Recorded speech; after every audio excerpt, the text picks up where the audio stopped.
berfungsi sebagai pintu, ada yang berfungsi sebagai jendela, ada yang berfungsi sebagai atap, ada yang berfungsi sebagai tiang. Siapa? Tiangnya ibu-ibu itu, ibu-ibu. An-nisa imadul bilad. Wanita-wanita itu tiang negara. Kalau laki-laki kan cuma tiang jaler.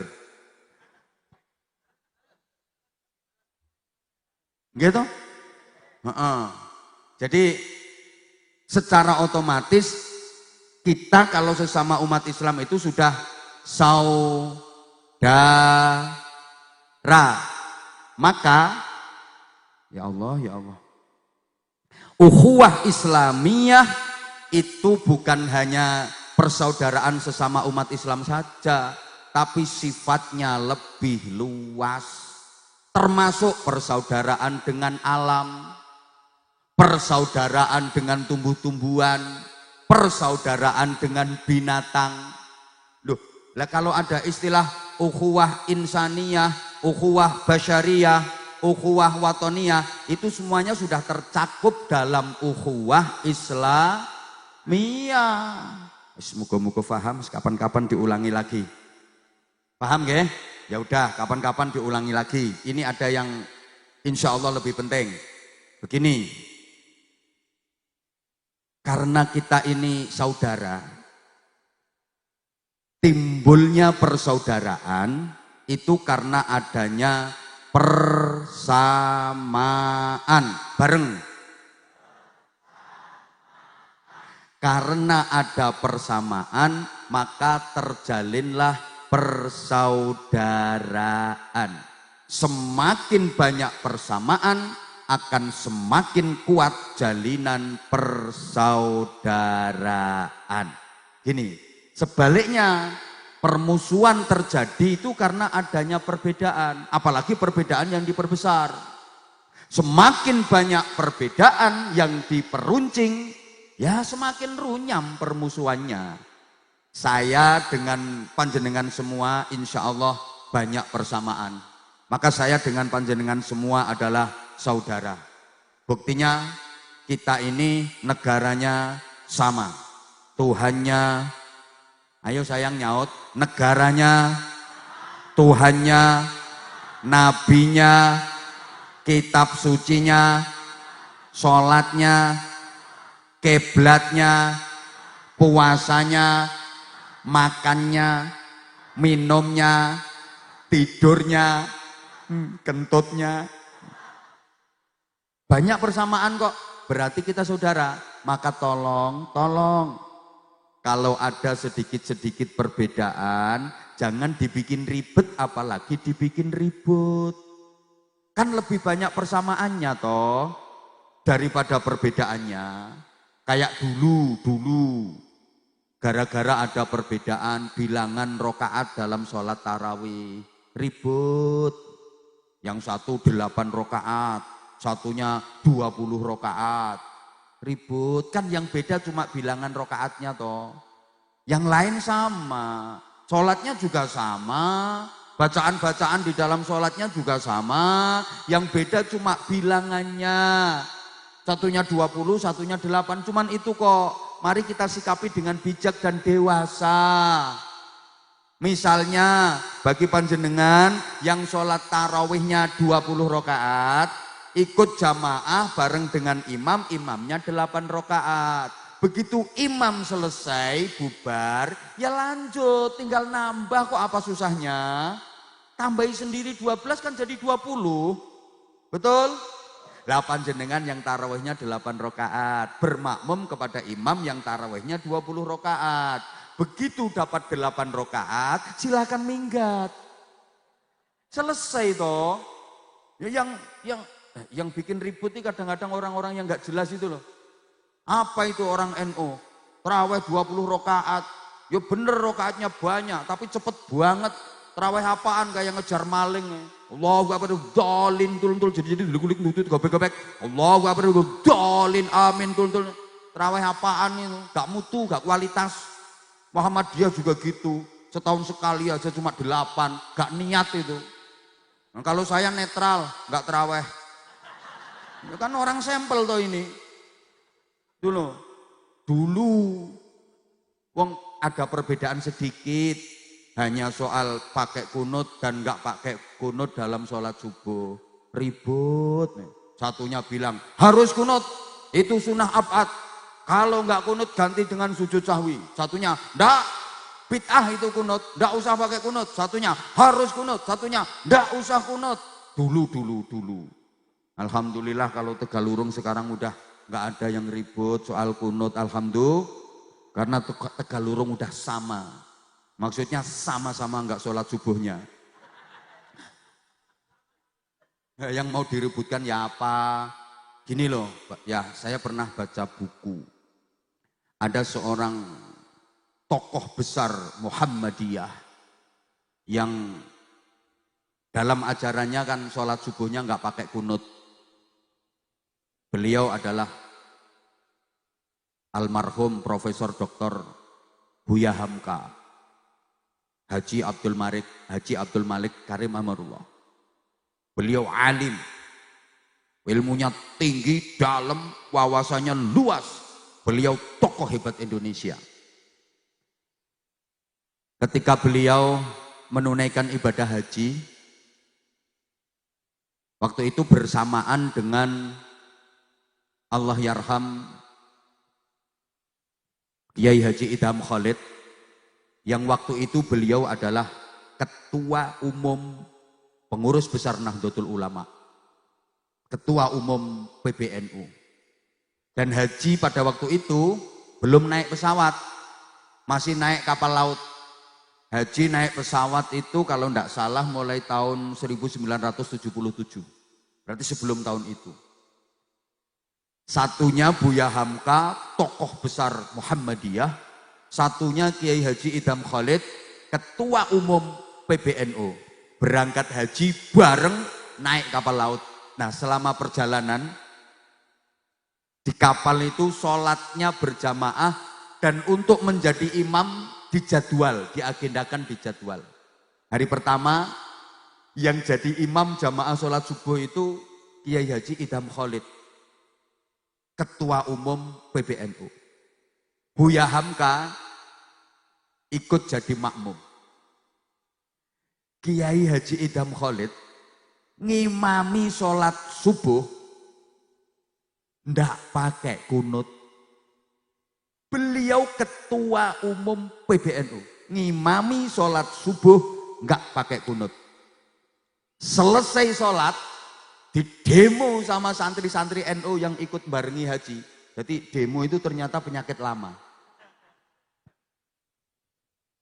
Yai, kenapa tadi panjenengan ngimami sholat subuh kok enggak pakai kunut?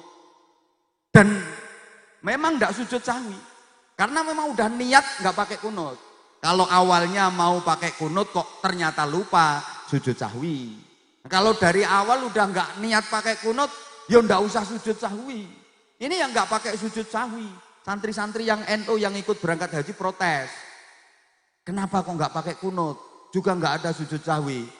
Beliau Kiai Haji Idham Khalid dengan enteng mengatakan, di belakangku itu ada makmum yang usianya lebih sepuh, ilmunya lebih tinggi, wawasannya lebih luas. Buya Hamka yang sholat subuhnya nggak pakai kunut, maka saat ini aku sholat subuhnya nggak pakai kunut, besok aja pakai kunut lagi. Masya Allah, betapa entengnya jawabnya, menyikapi khilafiyah itu loh. Di belakangku itu ada yang lebih sepuh, lebih alim, wawasannya lebih luas, subuhnya nggak pakai kunut. Makanya aku sekarang nggak pakai kunut, yo besok kunut lagi. Hari berikutnya, giliran yang jadi imam sholat subuh berjamaah itu Buya Hamka. Kiai Haji Idham Khalid jadi makmum. Buya Hamka, tokoh besar Muhammadiyah, ngimami sholat subuh berjamaah pakai kunut. Makanya saudara-saudaraku Muhammadiyah, yuk sekali-kali lah sholat subuh pakai kunut. Lah makmumnya yang Muhammadiyah ya bingung. Katanya nggak boleh kunut. Lah ini tokoh kita, orang hebat kita Muhammadiyah ngimami sholat subuh kok pakai kunut. Bingung makmum-makmum yang Muhammadiyah ini. Akhirnya banyak yang kunut seperapat. Betapa antar orang-orang hebat. Beliau saling menghargai perbedaan. Coba, menyampingkan hal-hal khilafiyah seperti itu. Jadi yang dilihat bukan perbedaannya, tapi persamaannya yang diperkuat, yang diperbanyak. Allahumma sholli ala Muhammad. Kita kan enggak, soal lebaran aja kadang ribut aja dulu. Ya Allah, satunya lebaran Rebo, satunya lebaran Kemis. Sampai sidang isbatnya ribut.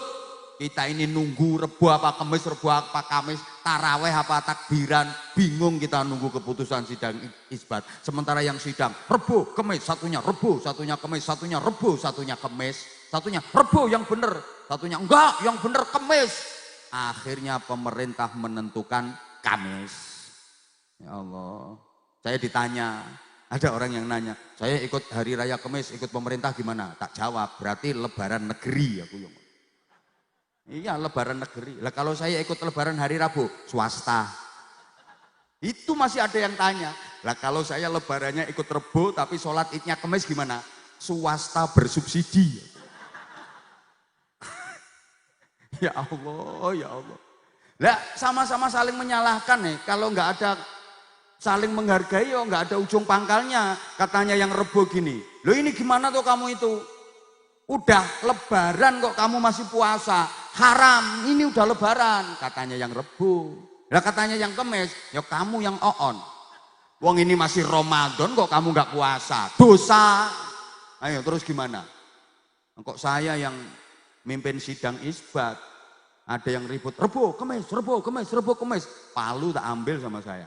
Langsung ketok palu, tok, tok, tok. Nggak usah ribut, Rebo Kemis. Keputusan pemimpin sidang, puasa diulang dari awal. Yes. Nyonyor ya bene. Timbangannya ribut. Diulang lagi puasanya dari awal. Karuan. Nah untuk sidang isbat tahun depan, dalam menentukan kapan datangnya bulan Ramadan, kapan datangnya bulan Syawal, yang ikut sidang khusus perempuan. Lanang-lanang ribut laki-laki itu, bantah-bantahan toh. Kenapa harus perempuan? Kalau perempuan beres, karena perempuanlah yang paling ngerti dan tahu persis kapan datangnya bulan. Oh no. Ambil lah bung ini. Lah iya. Oke, gini, kita iya kita ini. Saya sampai lupa tadi nanya, ini jemaah sekian banyak, ini manusia semua apa bukan ya? Oh manusia semua ya, berarti kita banyak persamaan, betul? Betul? Ya berarti saudara, udah nggak usah bermusuhan. Bahkan maaf ya, musuh saja dalam Al-Quran itu sama Allah dinyatakan sebagai saudara. Ada nabi yang diutus ke kaumnya dan dimusuhi luar biasa oleh kaumnya. Itu Allah menyatakan di dalam Al-Quran sebagai saudaranya. Wa ila adin akhahum huda. Dan kepada kaum Ad, Allah mengutus saudara mereka Nabi Hud. Kaum Ad sangat memusuhi Nabi Hud. Seumur hidupnya Nabi Hud dimusuhi dan diperangi oleh kaum Ad. Gitu aja Allah menyebut dalam Al-Quran akhahum, saudara mereka. Understand?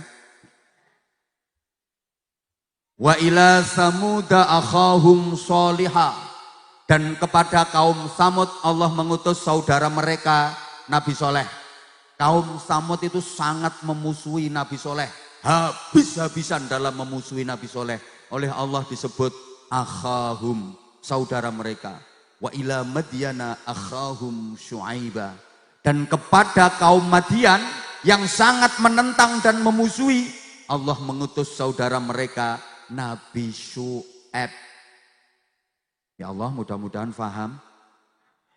Bahkan ada satu surat dalam Al-Quran yang sangat ekstrim, di mana dalam surat itu Allah mengumpat seseorang. Surat apa? Al-Lahab. A'udzubillahi minasyaitonirrajim. Bismillahirrahmanirrahim. Tabbat yada abi lahabin wa tabb. Ma aghna anhu maluhu wa ma kasab. Sayasla naran dhata lahabin wa imra'ah